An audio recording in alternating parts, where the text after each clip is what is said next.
Very warm welcome to all of you. मैं जिया सिंह एक बार फिर से आप लोग के सामने आज एक नई सीरीज़ शुरू करने जा रहे हैं। ये है मध्यकालीन भारत। मध्यकालीन भारत के इतिहास में ये फर्स्ट चैप्टर है। और आज फर्स्ट चैप्टर में जैसे कि भारत पर मुस्लिम आक्रमण और दिल्ली सल्तनत में जो गुलाम वंश है, ये दोनों ही दोनों ही शुरू करके इसको फिनिश किया जाएगा। इस वजह से मैं ये सोच रही हूँ ना कि पहले जो हमारा प्राचीन इतिहास तो चलता रहेगा, एंशियंट हिस्ट्री, उसके साथ ही साथ मेडिवल और मॉडर्न भी कवर करते चलें ताकि जल्दी से कवर हो जाए सब कुछ। ठीक है, तो चलिए स्टार्ट करते हैं फिर। तो ये क्वेश्चन है और क्वेश्चन में थोड़ा थोड़ा डिटेल भी होगा। ठीक है, चलिए फिर ये देखिए। पहला क्वेश्चन है, पैगंबर हज़रत मोहम्मद का जन्म जो हुआ था वो कब हुआ था? पैगंबर हज़रत मोहम्मद का जन्म हुआ है 570 ईस्वी में। कब हुआ है? 570 ईस्वी में। ठीक है, मोहम्मद साहब की मृत्यु हुई थी। मोहम्मद साहब की मृत्यु कब हुई थी? 632 ईस्वी में। मोहम्मद साहब की जो है ये जन्म जो हुआ था वो 570 ईस्वी में हुआ था और मोहम्मद साहब की मृत्यु जो हुई है वो 632 ईस्वी में। ठीक है, 632 में। अब मक्का कहाँ है? मक्का जो है वो मक्का सऊदी अरब में है। कहाँ पर है? सऊदी अरब में। अब उसके बाद देखिए, हिंद भारत की यानी भारत की जनता के संदर्भ में हिंदू शब्द का प्रथम बार प्रयोग किसने किया? हिंदू शब्द जो है, ये हिंदू शब्द, इसको सबसे पहले किसने बोला? तो हिंदू शब्द का सबसे पहले अरबों ने किया है यूज़। ठीक है, हिंदू शब्द का सबसे पहले यूज़ अरबों ने किया है। फिर उसके बाद है भारत पर पहला मुस्लिम आक्रमण जो हुआ था वो 711 में हुआ था। 711 में पहला मुस्लिम आक्रमण कब हुआ था? 711 में। फिर उसके बाद नेक्स्ट है, मोहम्मद बिन कासिम द्वारा सिंध की विजय। मोहम्मद बिन कासिम द्वारा सिंध की जो विजय हुई थी, सिंध की विजय उसने सबसे पहले कब किया था? वो किया था 712 में। 712 में मोहम्मद बिन कासिम ने सिंध की विजय करी थी। फिर भारत में प्रथम मुस्लिम आक्रमण जो हुआ था वो मोहम्मद बिन कासिम के ही समय हुआ था। नेक्स्ट है, भारत पर सर्वप्रथम मुस्लिम आक्रमणकारी कौन थे? तो ये अरब के लोग थे।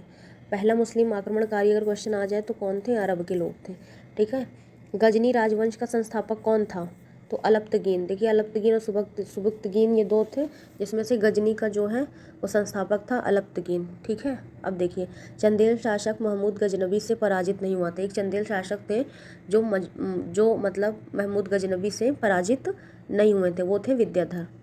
ठीक है, अब देखिए, कथन कारण है, महमूद गजनबी ने भारत पर 17 बार आक्रमण करा।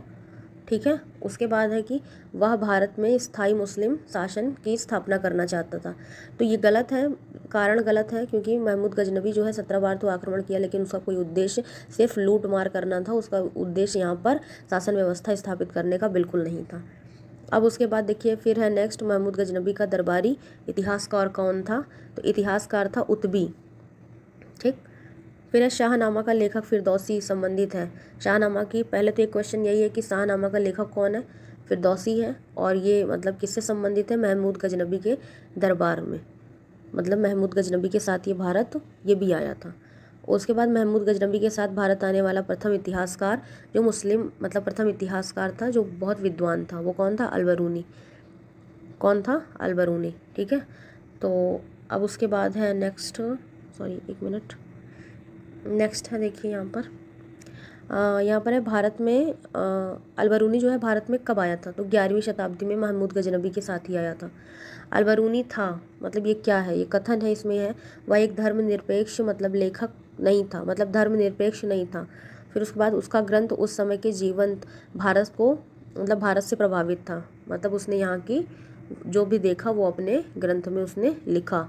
और वह संस्कृत का भी विद्वान था और त्रिकोणमिति का भी विशेषज्ञ था। ठीक, ये सब सारे क्वेश्चंस आए हुए हैं, ध्यान से देखते आप। चलिए, फिर है यहाँ पर, पुराणों का अध्ययन करने वाला प्रथम मुस्लिम कौन था? तो वो अलबरूनी था। क्वेश्चन अगर आ जाए कि पुराणों का सबसे पहले अध्ययन किसने किया, तो अलबरूनी ने किया। एक तरफ तो संस्कृत मुद्रा, एक तरफ एक मुद्रा थी जिसमें एक तरफ संस्कृत में था लेख था, और संस्कृत के लेख की जो है वो चांदी का जो सिक्का था वो किसके टाइम का है? तो वो महमूद गजनबी ने मतलब वो किया था, स्टार्ट करवाया था एक हिसाब से। वो मतलब स्टार्ट क्या करवाया था? वो भारत के पहले के सिक्के थे जिसको मतलब इसने फिर उसका यूज़ किया। ठीक है, फिर उसके बाद में है मध्य एशिया का जो शासक है वो 1192 में उत्तर भारत को उसने जीता था। मध्य एशिया का शासक था जो 1192 में क्या किया था, उसने उत्तर भारत को जीता था। तो शिहाबुद्दीन मोहम्मद गोरी या गौरी, ठीक है, शिहाबुद्दीन मोहम्मद गौरी, वो ये 1192 में जीता था। कहाँ का था? मध्य एशिया का, ठीक है। अब उसके बाद में देखिए यहाँ पर और क्वेश्चंस हैं यहाँ पर जी। अब देखिए लिखा है मोहम्मद गौरी को सर्वप्रथम पराजित किया था। तो गौरी को जो है वो सर्वप्रथम पराजित किया था भीम द्वितीय या मूलराज द्वितीय ने, ये भी क्वेश्चन है। फिर उसके बाद मोहम्मद गौरी ने जयचंद को पराजित किया। मोहम्मद गौरी ने चंदावर के युद्ध में 1194 में मोहम्मद गौरी ने चंदावर को पराजित किया था। फिर उसके बाद में यहाँ पर है कि भारत पर जो है नहीं, वह युद्ध जिसमें भारत में मुस्लिम शक्ति की स्थापना हो गई। पहले तो हिंदू राज्य था, उसके बाद मुस्लिम शक्ति की स्थापना हो गई, तो तराइन का द्वितीय युद्ध, तराइन का द्वितीय युद्ध किसके किसके बीच हुआ था? मोहम्मद गौरी और पृथ्वीराज चौहान तृतीय के बीच, ठीक है। अब उसके बाद में है नेक्स्ट यहाँ पर भारत पर आक्रमण करने वाला व्यक्तियों का जो क्रम है, यहाँ पर क्रम बताना है। तो सबसे पहले हम जानते हैं कि गजनवी आया, फिर उसकी जिसके साथ अलबरूनी आया था, फिर उसके बाद में ये मोहम्मद गौरी आया जिसने मतलब चौहानों से युद्ध किया तराइन का, फिर चंगेज खां आया और फिर तैमूर आया, ठीक है। नेक्स्ट देख लीजिए, एक मिनट, नेक्स्ट है यहाँ पर वह मुस्लिम शासक जिसके सिक्कों पर देवी लक्ष्मी की आकृति मिली है। तो देखिए ये सब जो सिक्कों पर मतलब देवी लक्ष्मी की आकृति इन लोगों ने बनवाया नहीं था, ये सब पहले के सिक्के थे जो मतलब चले थे, इन्होंने चलवाए थे, ठीक है। तो देवी लक्ष्मी की एक तरफ आकृति थी और दूसरी तरफ इसने कलमा लिखवाया था। तो किसने करवाया था? मोहम्मद गौरी ने, ठीक है। भारत में नेक्स्ट है भारत में मोहम्मद गौरी ने प्रथम आख्ता मतलब सबसे पहले उसने किसको दिया था? तो कुतुबुद्दीन ऐबक को दिया था। पहला इसका आख्तेदार कौन था? कुतुबुद्दीन ऐबक। फिर कुतुबुद्दीन ऐबक, ये गुलाम भी कह सकते हैं, आख्ता मतलब वही गुलाम। फिर उसके बाद मोहम्मद गौरी ने बंगाल और बिहार की विजय के लिए किसको भेजा था? तो वो बख्तियार खिलजी था, ये भी एक दास था। देखिए ये वही बख्तियार खिलजी है जो नालंदा और विक्रमशिला विश्वविद्यालय को तहस नहस कर देगा, ठीक है।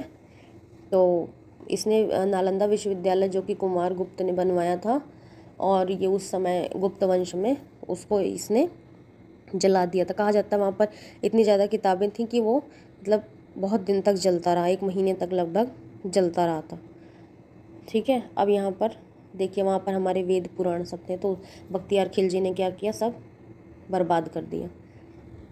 विश्व की पहली वो विश्वविद्यालय था, विश्व का पहला विश्वविद्यालय नालंदा विश्वविद्यालय। उसके बाद अब दिल्ली सल्तनत के बारे में देख लेते हैं। दिल्ली सल्तनत में गुलाम वंश, पहला वंश तो वही था गुलाम वंश। देखिए गुलाम वंश का जो संस्थापक था वो कौन था? कुतुबुद्दीन ऐबक। कुतुबुद्दीन ऐबक कौन था? ये मोहम्मद गौरी का दास था, ठीक है, गुलाम था। पहली आख्ता जो दी थी मोहम्मद गौरी ने, इसी को दिया था। अब उसके बाद दिल्ली सल्तनत का सुल्तान जो लाख बख्श, इसी को लाख बख्श बोलते थे, ऐबक को लाख बख्श बोलते थे। इसने क्या किया था? एक 2.5 दिन का झोपड़ा बनवाया था। 2.5 दिन का झोपड़ा ये क्या है? एक मस्जिद है, ठीक है। अगर क्वेश्चन आएगा, मतलब आया ही है ये सारे क्वेश्चन, अगर आ गया कि 2.5 दिन का झोपड़ा किसने बनवाया है, तो ऐबक ने बनवाया है, कुतुबुद्दीन ऐबक।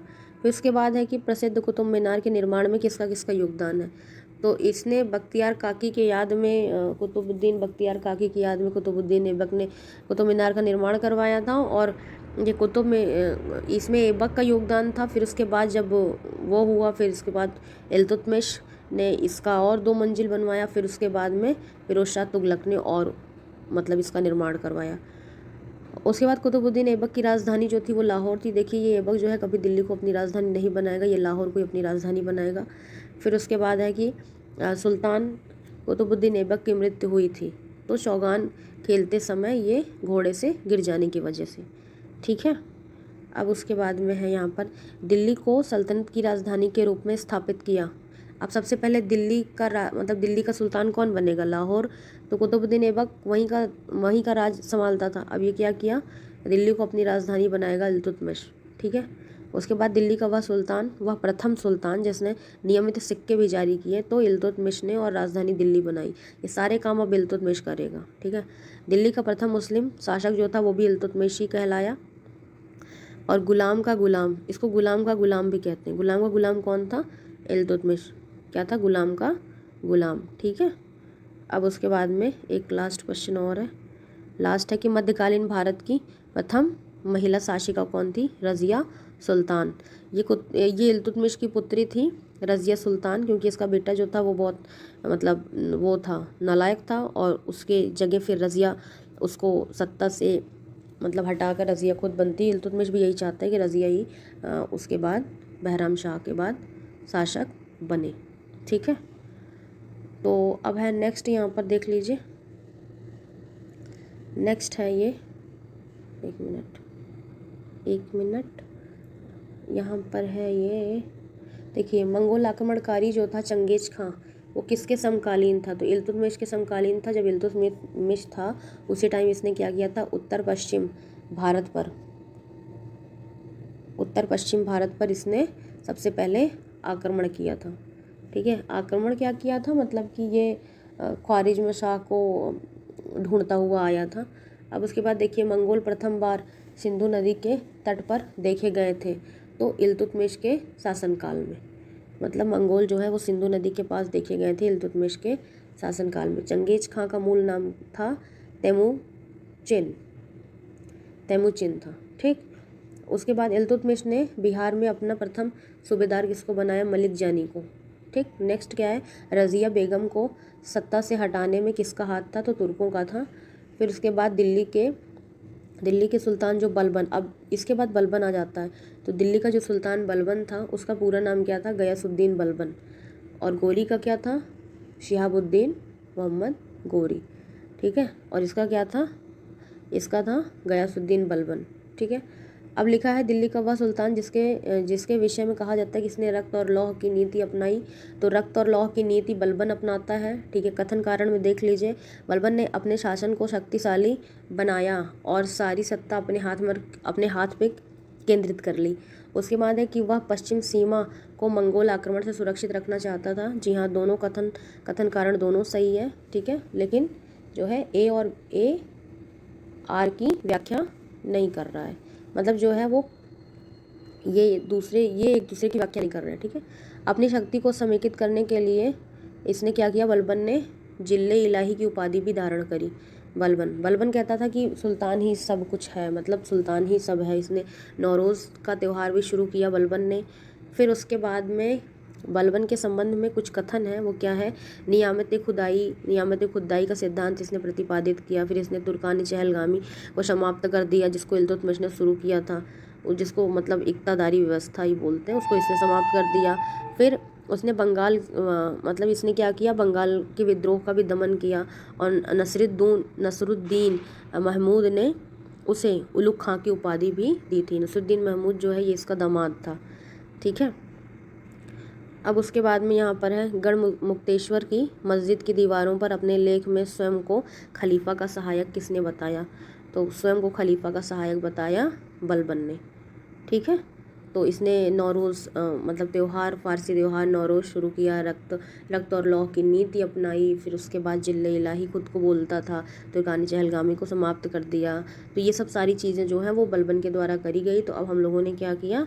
हम लोगों ने गुलाम वंश, दिल्ली सल्तनत में गुलाम वंश, और ये भारत पर मुस्लिम आक्रमण, ये दोनों आज फिनिश किए। जितने क्वेश्चंस आए थे उसको देखें, और अभी और भी आगे वीडियोस आएंगे। मतलब अब मैं सोच रही हूँ कि कुछ मॉडर्न के, कुछ एंशियंट का और कुछ मेडिवल का, तीनों का कंबाइंड आए, ताकि मतलब सब कुछ कवर होता चले। ठीक है।